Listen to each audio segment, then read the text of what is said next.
you wanna be. Hi everyone, welcome back to Shall We Talk. It's me, Robyn Schall. I'm so excited because today's guest is Mama Schall, and I don't even know where this conversation is gonna go. Like, there's been very little prep involved. Actually, that's not true. I asked you guys to submit questions, and then I wrote a lot of them down on the cards. But I'm just gonna let this conversation flow, so we shall see. We have such a big week coming up. We're going to California. So on the goals list is cheerlead at a sporting event, right? Now, months ago, a pro NFL team reached out and was like, would you want to cheerlead with us? And I said, absolutely. And the lady who was one of the kids, one of us, was like, all right, let me figure out how to do it, because she worked with the team.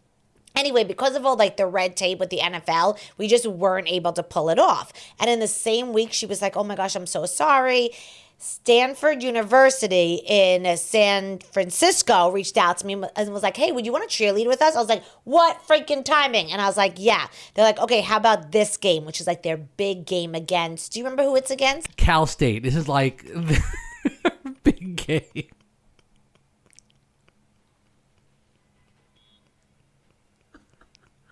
Should I do full transparency for the fans? Yeah. Okay, this is our second time having this conversation because security started chit-chatting too much and I was tuning out. So I said, all right, wrap it up. So we just restarted. Okay. Put it on Patreon. Okay, I'll put it on Patreon. On the Patreon behind the scenes this week, you'll get to hear security go on about the game. And it was really only 4 seconds. It was 4 seconds. I was like, this is the big rivalry between the two states. Okay. Two games. No, you started going into the boxing. Oh, yeah, that's right. Yeah, no, it was pretty boring. Patreons, you're lucky this week. Or not. All right, so anyway, they're playing Cal State. Yes, Cal State, big rivalry. Big rivalry. A lot of This is people be there. Why do we do everything so stressful? We should have just done cheerleading at a middle school. Why are we doing it at a college during a D1 big game? Their biggest game. This what makes it this more is what fun. we do. We do hard things. Yes, we do. So anyway, they reached out and they're like, do you want to cheerlead with us? And I was like, yeah. 2 days later, the mayor of Plymouth, also in California, which is a city there, was like, hey, I saw on the goals list it says to get the key to a city. We would love to give you the key to the city if you'd like to come here. And I was like, I'm going to be there. And it's 2 hours away from the college. So we are going to fly in, get the key to the city. This mayor, bless her soul, she has a whole itinerary for us. She's going to show us the whole town. Obviously, I'm going to take you guys with me every step of the way. Ooh, you know what? Can we next week do a podcast about we should do a Wait, should we do a podcast next week in real time? Yeah, a podcast on the road. Yeah. So should we just bring one mic? Bring one mic. And just we'll film on my phone. Yeah, kind of like what we did on the the rowing. With the rowing. Yes. Yes. Well, they haven't seen the rowing yet. No, not yet. They will. They will see the rowing. Guys, we filmed the whole weekend of the triathlon. We filmed, but you guys haven't seen it yet because it got pushed back because of the engagement, then Regina, now my mom. But you'll see that next week. And then the following week. But we should record in real time, getting the key and doing the cheerleading. I think that'll be fun. I love it. Okay. So anyway, let's get back on track. So what are we talking about? Oh, yeah. So next week is going to be so exciting. We're going to California, get the key to the city, cheerlead at the big game, and I'll take you guys along every step of the way. Also, in a month, we start a tour. Yes, we do. Oh my gosh, we have to really start working on the show. We will. Because we're doing a musical number. I know. But we have not started practicing that. It'll come together. It always does. It always comes together. DC, Philly, Orlando, Key West, and Atlanta. You get your tickets at robynschall.com. Also, if you want to join a Patreon, join Patreon at Shall We Talk with Robyn Schall. Make sure you're subscribing and liking on all the things. All right, so we have a Mama Schall on the podcast today. We are going to discuss everything from, she's a born and raised Brooklyn teacher for 25 years in the New York City public school system. She was an amazing mom, is an amazing mom. I actually am really excited to talk to her. I was diagnosed with Perthes disease at the age of 6. Perthes disease is a degenerate bone disease. What happens is, I'll try to explain it. What happens is oxygen doesn't get to your bones, specifically the disease I had, it doesn't get to your hips. So let's say you have your hip, if you're listening, I'm going to try to verbally describe this, but visually you'll see it. So you have your head of your hip, and then it's in a socket, right? So the head, the femur, deteriorates till there's nothing left, and then you have nothing, just the socket. And what happened was, I didn't get diagnosed till stage 4, when there was absolutely no bone there, and I was super sick, and they took me to doctor after doctor, and they couldn't figure out what was wrong with me. And then one day, again, I was so sick, my parents called a family friend who knew a doctor. The doctor, Futterman was his name. He said, bring the family friend's friend. He said, bring Robyn over to my house. Lived in our town. Again, I was 6 years old. It was 1990. So my parents drove me over to his house. I was so sick. I have a very, very clear memory of laying on his living room floor, and it was a wood floor, and it was cold. I remember that. And he was examining me, and his wife that night was and they were having a party that night. So he said to his wife, he goes, I need to take Robyn to the office. I want to do an x-ray on her. And I remember his wife said, bring home milk or something, because they were having a party. We went to the office. He opened it up. They did an x-ray. And then he sent me and my parents on our way. And then that night, he left his party. I've heard this story many times to my parents. I really don't remember it that much, but my parents have told me the story a million times. Knock at the door. And my parents see through the window, he's standing there with a medical textbook. And he said, I know what's wrong with your daughter. Because again, we've gone to so many doctors at this point. I was so ill.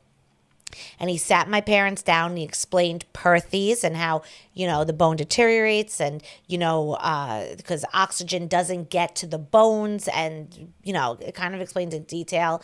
He then went to his party and we then got set up with a orthopedic surgeon, Dr. Handelsman, and I had to wear leg braces for 3 years. I kind of describe it like Forrest Gump leg braces, plus medicine. And with that, because I was young enough, the bone of my hip literally grew back. But what happened was, for me, if you're listening to this, because Perthes is very rare if your kid gets diagnosed, I'm going to tell you a series of things that happened, but I need you to know I was every worst case scenario. They say, 99% positive that this is success. There's a 1% chance this could happen. I was continuously the 1% that could go wrong. So when the hip grew back, it grew back too big and out of the socket. So my first hip surgery was when I was 9. I had what they call a saltopelvic osteotomy, and that's where they cut you open and they shave down the hip and they put it back in. Now, fun fact, it was a 6-hour surgery, so they knew I was going to lose a lot of blood. So me, my Aunt Karen, and my grandfather Louie all donated to me because we were all O positive blood type. So they used my blood and they used my grandfather's blood. So I like to believe my grandfather runs through me. But they took too much blood from me when we went to donate blood that I passed out. And then they realized they took an adult amount, even though I was 9 years old. So anyway, they did the saltopelvic osteotomy, and they put 3 metal pins in my hip to keep it still while I healed. And so for the following 9 months, I was immobile from the waist down. So we turned my den in my house. My parents turned the den into a hospital room because I couldn't walk. I was immobile. We were really in luck because my Aunt Debbie's family owned a like hospital equipment company. So we were able to get like rent the hospital bed and like, all the things to really turn the den into like a little hospital room. Throughout that year, I was in and out of the hospital. At one point, my mom was changing my bedpan. And, there's that little triangle that I lift myself up while she changed it. And one of the pins slipped and cut through my muscle and cartilage. And I was screaming. Sorry, this is a lot. But I'm just trying to prep you for any stories that could come up with Mama Schall. I started screaming. They rushed me to the hospital. They did emergency surgery. They repaired some stuff, fixed the pins. And then a few months later, they adjusted the pins. And then a few months later, they took out the pins. And then I learned how to walk again. And then a couple years later, I was in such pain, like worse pain than, well, maybe the pin slipping was probably the worst, but I was in extreme pain. And it turned out where those 3 pins were, because of all the medicines I was taking, bone spurs had grown from where those 3 pins were into my muscle. So they had to do another surgery to remove those. I went into traction twice in and out of there was a lot of hospital stays over the course of those years. Remember, between 6 and 13, I was in and out of hospitals, leg braces, wheelchairs, immobile. Because of all of this, there was big chunks of school missing for me. 4th grade, I didn't go to school at all. We had a tutor that came like once in a while, but and my mom could touch on how she feels about everything. But schooling came secondary to what was important. It was really my physical health, and my mom will talk also about this. My mental health. When I was 6 and diagnosed with Perthes, she put all of us in therapy, me, my brothers, my dad, my mom, all of us. And she will talk more eloquently on it, but she always says, like, if she didn't have me mentally, then nothing else mattered. So it really wasn't until probably 8th grade when I started really going to school consistently. I was never held back. So when I was 16 and sat down for the PSATs, that's when it came out that I couldn't read. And it was at that point that they put me in reading lessons. And when I sat down for the SATs, I killed it with a 1280. And it was out of 1600 then. I don't know what it's out now. So yeah, I'm definitely that's pretty much just the overview of Perthes, but I wanted to just kind of fill you in before we sat down with Mama Schall.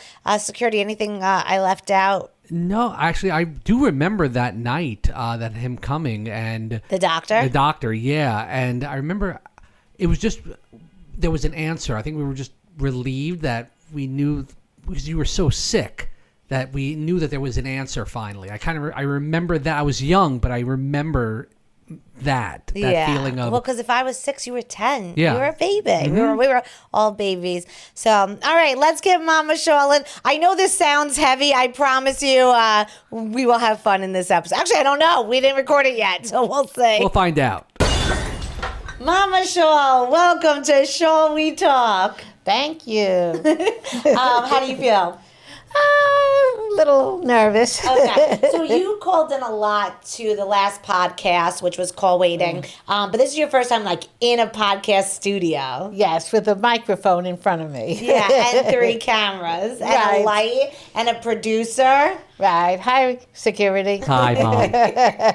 Actually, so, I ask people on Instagram to send in questions, and we have questions about everything from being a mom to, being married for so many years, to fun questions, but I'm going to skip to the biggest question I think that was asked that was really important. Security. Did he always have issues with holes in his socks, or is this more of a later in life adult issue? No, his socks were always, whole. They were Hole free. Yeah. So this is really an adult problem. I guess so. So when you were in charge of his socks, there was very minimal holes. Now there's... And correct me if I'm wrong, but didn't he at least get it once, a pair of socks, at least for Hanukkah? I got socks. Okay, so hold on. For Hanukkah, my mom always said we had 2 options. We could get 8 medium-sized gifts, so we'd get a gift every night that was like a medium size, or we could get a big gift and then 7 small gifts. Or any other way of dividing up 8. Yes, yeah. So like if you got a big gift, then Like- on the 7 other nights you'd get socks or like gum. Like if you wanted your Cabbage Patch doll. Yeah. Then the other nights we'd get like, Underwear. Exactly. And socks. Or you can spread it out and get like a little doll and like a game. Like, so it was options. Right. So I was just filling everyone in on what Perthes is, and I filled them in on going to Dr. Futterman's house and him coming to the door. So I kind of want to start there. Some of the questions I'm going to ask you, I don't know the answers to, some I do. So can you take us back to 1990? Before we got the diagnosis, I was really sick. You had been taking me around to doctors without getting an answer. Can you talk us through that time? But we were totally unaware because you would just say it hurts. And we didn't understand what was hurting you. You know your kid is sick. You know your kid's in pain. What was going on with you and your thoughts? Well, a lot of times what I feel is that this is the ultimate your guilt that you have as a parent if you can't help your child. What could I do to help you? We were going and we were trying to figure this out. And I knew that we had to keep on trying until we figured out what was the problem. Yeah. All right, so he comes to the house. He says, I know what's wrong with your daughter. He sits you down with his textbook. Right. When he tells you it's this Perthes disease, tell me what you were feeling. Well, it's like someone just punched you in the gut. It was like you can't breathe for a second. Like, what are you going to do now? Now that I know that there is something wrong. But he was wonderful because one of the things he said was there are doctors who treat this. And here you live in the New York area, there are several. But the one thing he did ask, he said, can you please keep me looped in about the whole process? Because this is a disease. This is something that doctors usually study only in a textbook. They don't really get to see this. Yeah. And that's why even diagnosing it, most doctors have never seen this before. So how did you feel that night? I know it's so long ago, but do you remember just your feelings through it? It was because there was a way to solve it. Yeah, now, you know what? I totally know what you mean. When excuse my language, when shit hits the fan, I go into fix it mode, and I know I get this from you and Dad. We don't sit and cry. We're like, when things go bad, we go, all right, how can we make it better? What can we do? We are not. I was just telling somebody, every problem has a solution. Yeah. Now, I'm not the one who's going to start screaming and yelling, oh my God, what am I going to do? What am I going to do? My first thing is, how do we solve this problem? You know what? Not to only talk about Dr. Piano Man, but the other night I was so anxious. I was crawling out of my skin. He was in the living room working, and I was in the bedroom. And I come into the living room, and I said, Antonio, I'm so anxious. He goes, let's go for a walk. Okay, so we get out of the apartment, and as soon as we head outside, he goes, all right, tell me everything that's making you anxious, and let's start tackling them.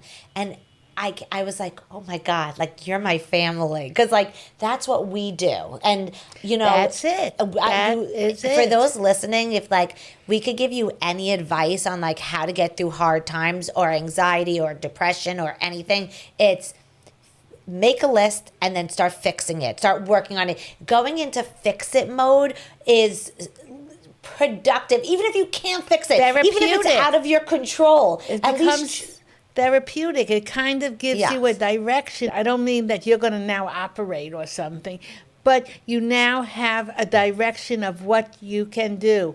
Go to people who will have a solution. All right, so this started in 1990. By the way, it's hitting me right now so you had me when you were 32 and I was 6. So you were almost 3 years younger than I am now when this all hit, which is so crazy because I couldn't imagine being my age now when this was a kid. Okay, so yes, there are many surgeries and many hard times, But there was also like this went on for years, like between 1990, well, from the ages of 6 to 13, this went on.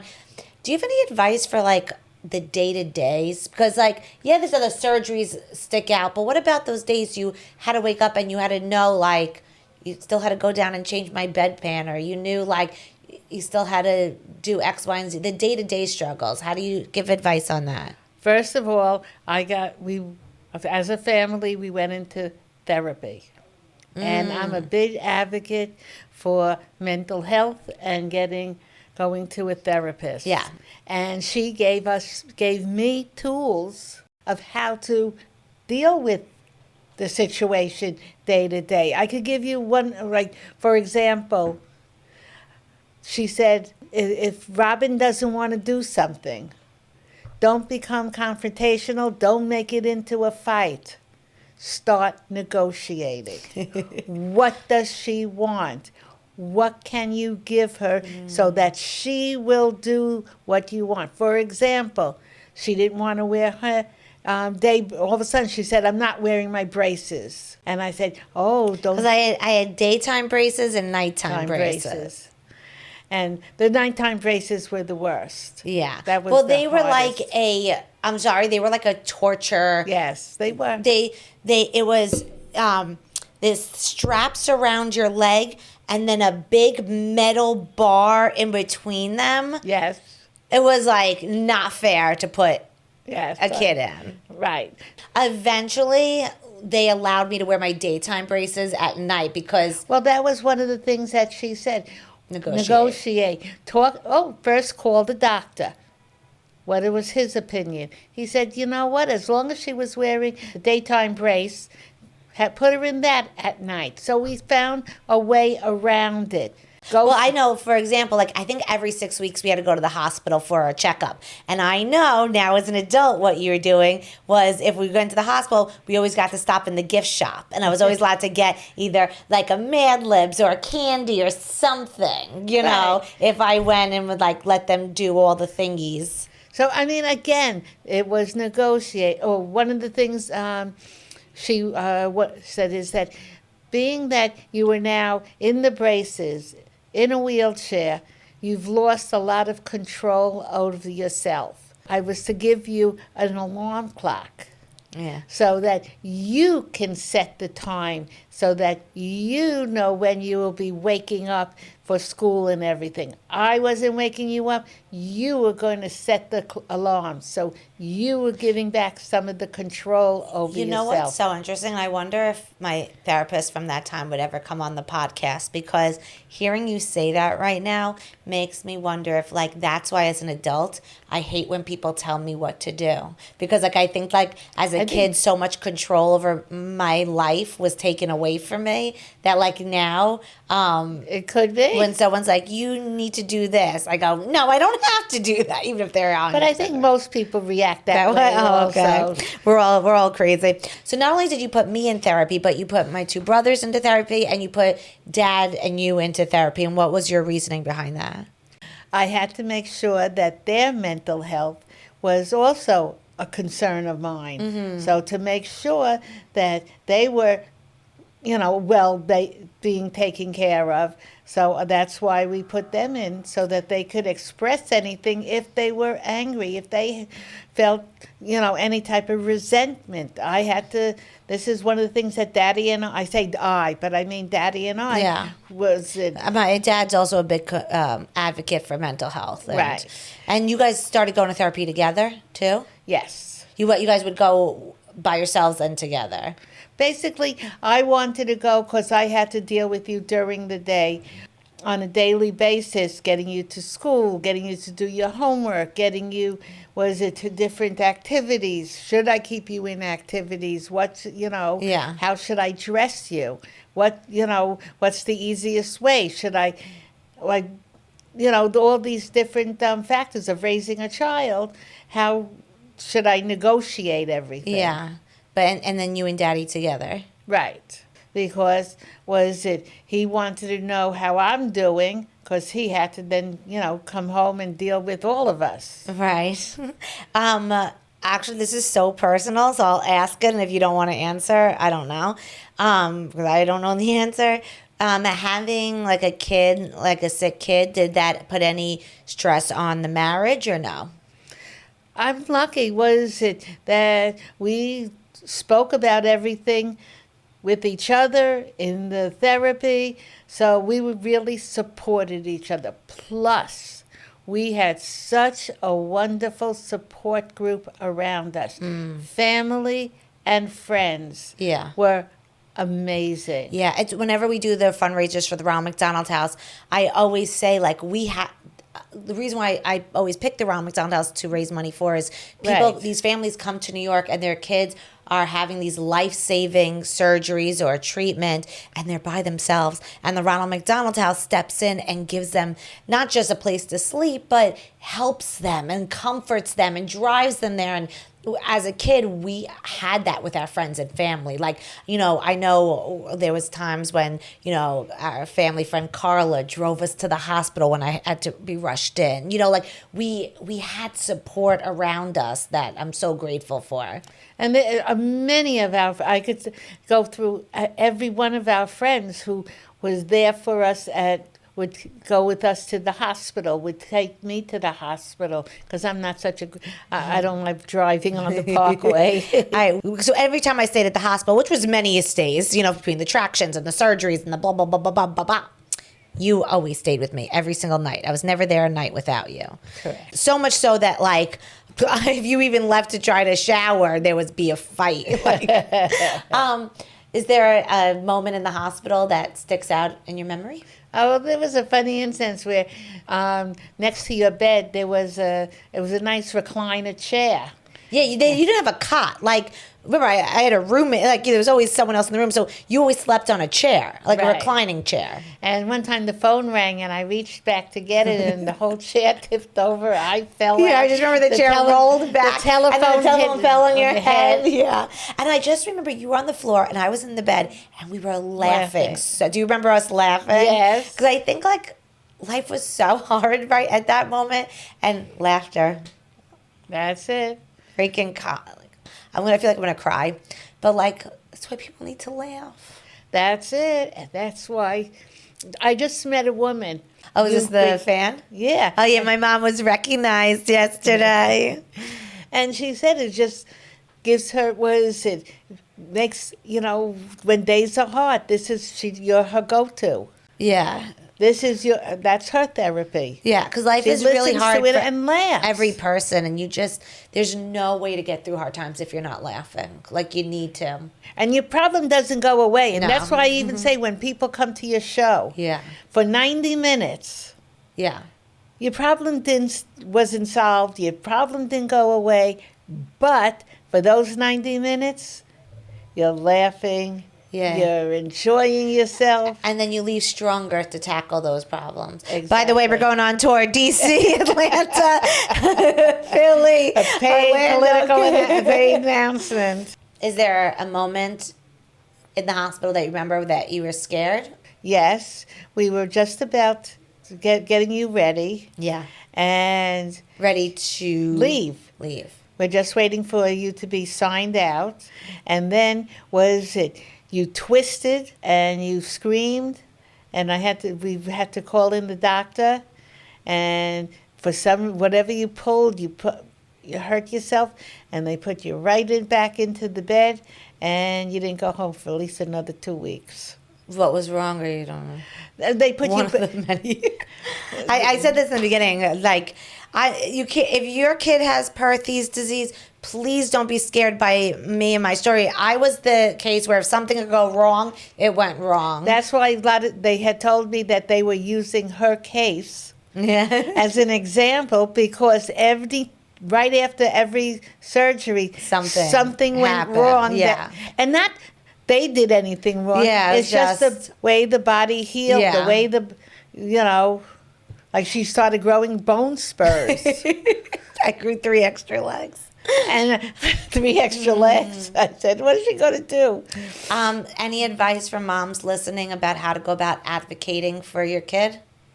That's what you have to do, is advocate for your kid. You have to see what they're entitled to within the school system. Do they need buses? Oh, this was I had to get I went and got was it handicap parking when we were going shopping. I wasn't going to drop you off at the store and then go find a parking spot at the end of the parking lot. I can't just leave a 6-year-old, 7-year-old. There's this one time my mom pulls into a handicap spot and this guy pulls up and starts screaming at my mom like, "This is a handicap spot, da, da, da." And she doesn't say anything. She just goes, opens up the trunk, pulls out the wheelchair, gets me in the wheelchair, and she goes, "Now are you happy?" Or something.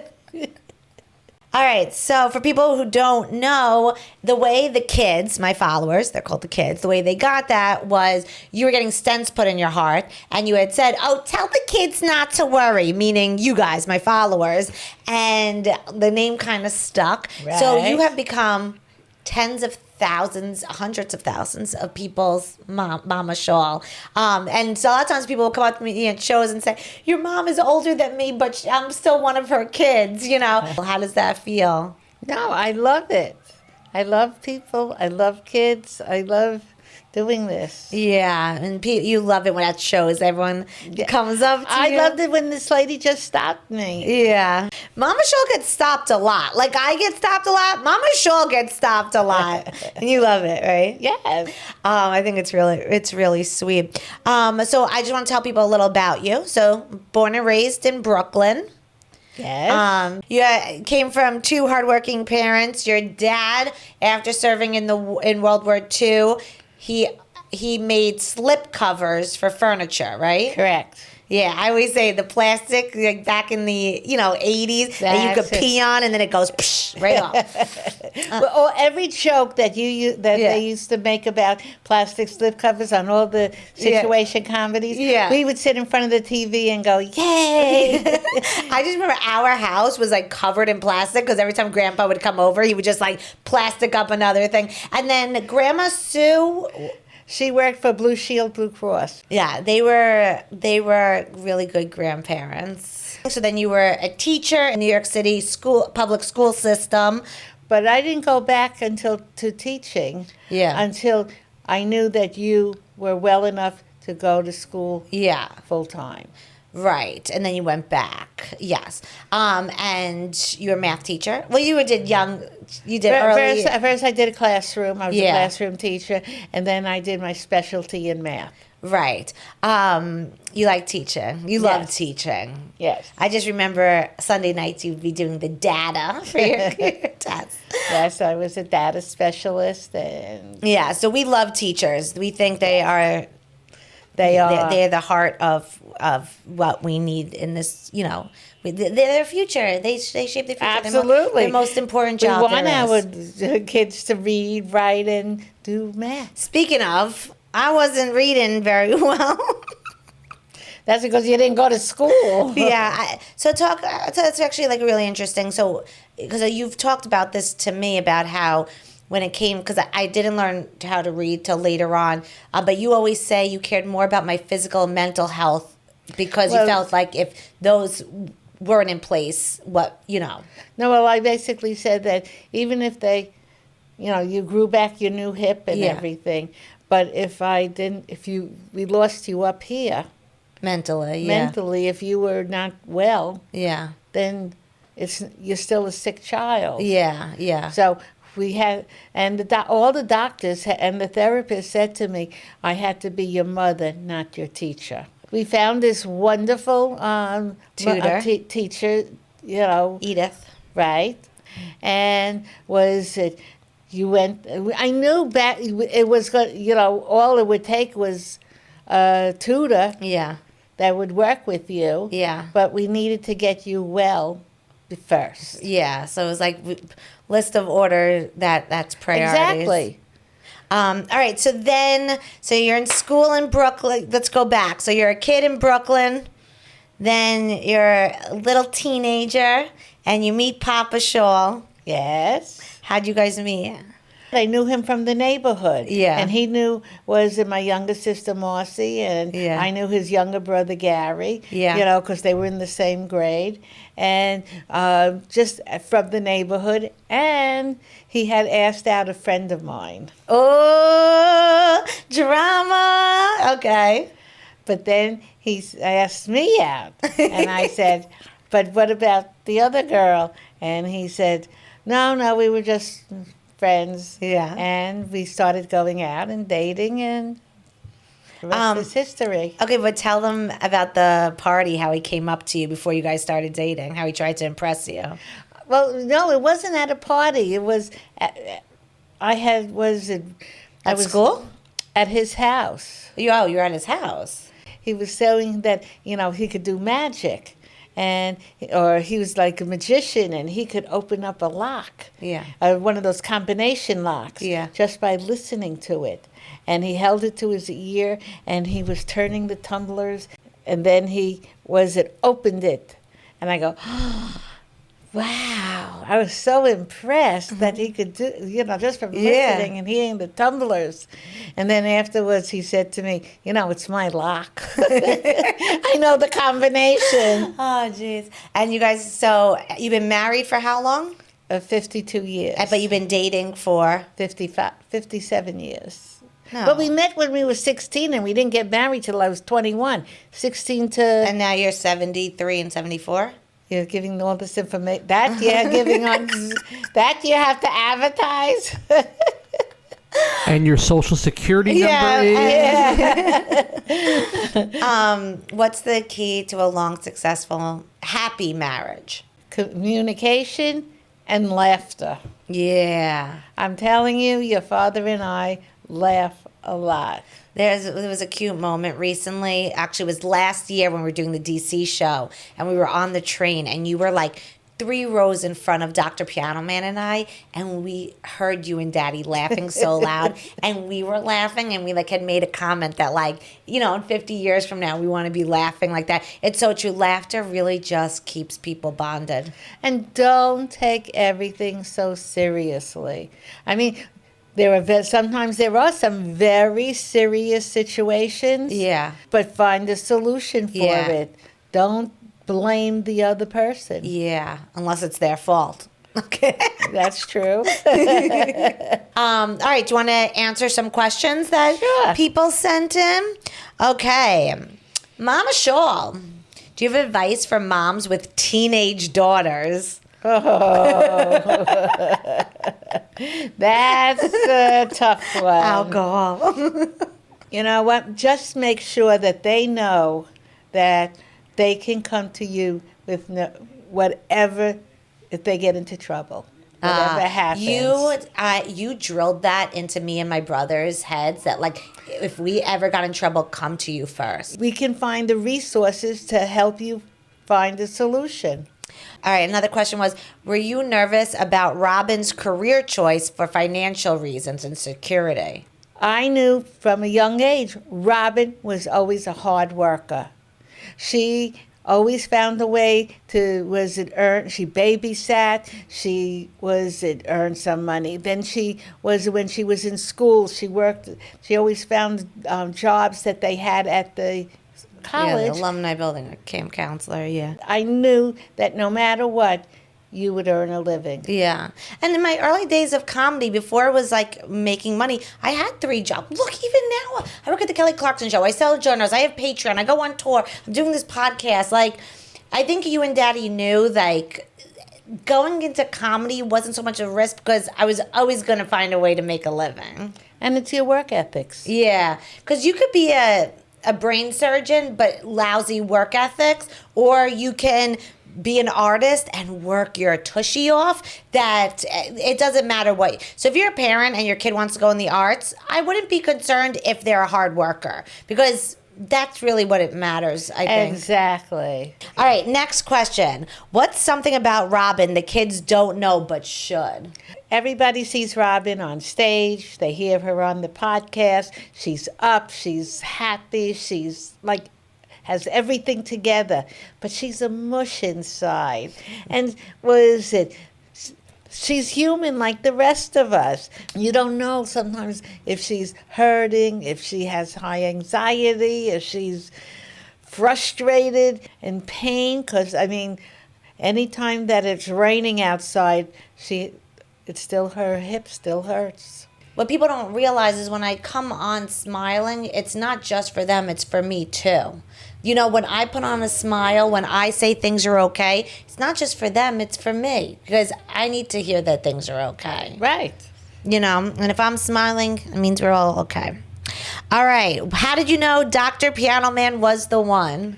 I've never seen Robyn so happy. Look at that smile. I love him so much. He's so cute. When my parents came over today, they made Dr. Piano Man play a song for them. Oh my God, it was amazing. He's so talented. Oh, and he was playing what, Chopin? Yeah. And the piece is amazing, and he played it.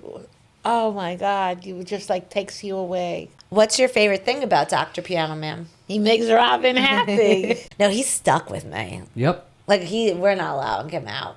Yes. Dr. Piano Man, if you're watching this, you're stuck with the Schalls forever. Antonio, Dr. Piano Man, come here for 1 sec. Hey, we were just saying that you're stuck with me forever because I'm the happiest I've ever been. I am the happiest I've ever been too. Okay. So that works out. Yeah. Okay, good. We're just like letting you know that Okay, we're stuck with you, but I did most miserable ever. Okay, we're just letting you know like you can't leave the Schall family now. Okay. Okay. All right. We cannot leave. Okay, that's it. Okay. We gotta get back to work. He's so cute. All right, next question. Was it hard to keep the engagement a secret from me? I can't believe you knew for 2 months. It was fun because I knew that you were going to be so excited. But it was also fun because hearing you think that it was going to be this way, think it was going to be that way, that you were trying All to right, pick let's out role clues. play because people don't know what a good spy Mama Schall is, right? So Dr. Piano Man would go to work and I'd call my mom and I'd say, "Hi, Mom, good morning." Hi, Rob. Okay, so you want to hear the new clues I have? Sure. What is it? Okay, so I think he's not going to ask this weekend because the card to the jeweler is still where he left it. So I think it's going to be the following weekend. What do you think? Well, what's the card have to do with the... Oh, because he hasn't gotten the ring yet. The ring is at the jeweler's. So until that card is gone of the jeweler's, I know he hasn't gone yet. Oh, okay. So you know that it's not going to be right away. Right. Little did I know he already had the ring in the apartment. See? So then Mama Schall would call security. You know, she just called. I just spoke to Robyn. Okay, what does she know? What does she think? What's going on? She thinks that the ring is still with the jeweler because she saw the card in the apartment. Okay, so then security would call Dr. Piano Man. As I take out my phone and I start texting Dr. Piano Man saying, "Hey, leave the card where it is," because she thinks that's the whole thing. She thinks that's when you're going to go get it. So anyway, lots of scheming behind my back. And I was trying to push you that he was going to ask you somewhere Around my birthday. in Central Park. Oh, yeah. Because I called you one day and I said, "Okay, Mom, Dr. Piano Man in this book that he wrote me says I can't wait for blank and blank when I ask you with blank to marry me." And you had convinced me it was going to be in Central Park. All right, so Mama Schall, the last 2 questions I have for you are geared in the sense of so many of the kids love your little pearls of wisdom you always give, whether it's pause and let the paint dry, no quitting today, maybe tomorrow, but not today. What's the best piece of advice you've ever gotten? I still remember my father used to say, it's not worth it to get an ulcer over something that is so petty and small, and you're worried about it. So and no sweating the small stuff. That's right. Don't get yourself sick over that. Yeah. That's not, and that's what most of us worry about. The tiny little things that go on in the day. Grandpa did always give pearls of wisdom. Do you know my favorite grandpa phrase? No, what? He always says, "It's better for people to think you're an idiot than to open your mouth and remove all doubt." my last and final question for you, Mama Schall. By the way, you did so good today. I'm really proud of you. I can't believe it. I am so nervous. No, you did so good. All right. So the last question for you, Mama Schall, is what piece of advice would you like to leave us on today? Whatever is going on in your life, whatever is happening in the world, try to find some joy, some happiness that you can concentrate on, and surround yourself with happy, good people. Yeah, I always say when I get asked that all the time, like, how are you so happy all the time? Like, I give us some advice. I always say it's who you surround yourself. Like, if you Absolutely. surround yourself by good people, people that make you happy, that lift you up, you can't stay down for long because the people around Exactly. you will keep picking you up, and that's so important. That's right. Find joy. So, Mama Schall, before we let you go, you have your end segment you got to do. Take it away. First of all, I want to thank all our Patreons, and I want to give a special shout out to our producer Patreons. That's Victoria, and we still haven't found out her last name. Susan Santoro, Thomas Ives, and Dr. Piano Man, and all my kids. Thank you for watching, for supporting Robyn. Thank you. All right. If you'd like to become a Patreon, you can go to Patreon, type in Shall We Talk with Robyn Schall. There's 4 different tiers starting at $2 all the way up to being a producer on the podcast. And we're so grateful because you're helping my dreams come true. But to everyone listening and watching, you guys are really the ones making my dreams come true. So thank you so much for being here. Mama Schall, you killed it. Thank you. All right, guys, I will see you next week. Make sure to tune in where we have no clue what's happening, especially me. Shall we talk or can't you see? This is where you wanna be.